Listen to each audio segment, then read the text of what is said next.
2.5 वर्षाच्या बालकाचा खड्ड्यात पडून मृत्यू. जयसिंगपूर येथील घटनेने परिसरात हळहळ. जयसिंगपूर येथील शहरातील वरेकर कॉलनी मोबाईल टॉवरसाठी काढलेल्या खड्ड्यात पडून रिदम महेंद्र राव या 2.5 वर्षाच्या बालकाचा मृत्यू झाल्याची घटना बुधवारी दुपारी घडली. या घटनेने जयसिंगपूर परिसरात हळहळ व्यक्त होत आहे.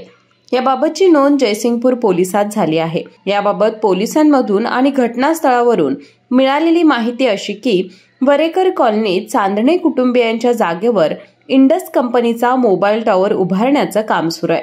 या टॉवरसाठी खोल खड्डा काढण्यात आला होता. या खड्ड्यात पाणी साचलं होतं. बुधवारी दुपारी 2.5 वर्षाचा रिदम हा खेळत असताना खड्ड्यात पडला. यात बुडून त्याचा दुर्दैवी मृत्यू झाला. घटनास्थळी जयसिंगपूर पोलिसांनी धाव घेऊन पंचनामा केला. दरम्यान रिदम याच्या आईचे येत्या शनिवारी ऑपरेशन असल्यामुळे ती सांगली सिव्हिल हॉस्पिटलमध्ये वैद्यकीय कागदपत्र दाखवण्याकरिता गेल्या होत्या. त्या घरी दाखल झाल्यानंतर आईचा आणि त्यांच्या नातेवाईकांचा आक्रोश हृदय पिळवटून टाकणारा होता. केके न्यूज साठी शिरोळ प्रतिनिधी कुणाल कांबळे. डॉक्टरांनी ऍडमिट होण्याचा सल्ला दिलाय, पण स्पेशल रूम परवडत नाही. मग टेन्शन घेऊ नका.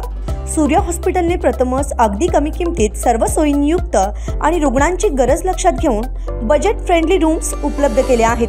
कॅशलेस सुविधांसह खिशाला परवडणाऱ्या किमतीत budget friendly economic special room. पत्ता कोंडावळ चौक, लक्ष्मीपुरी, कोल्हापूर. संपर्क 9822 63 54 69.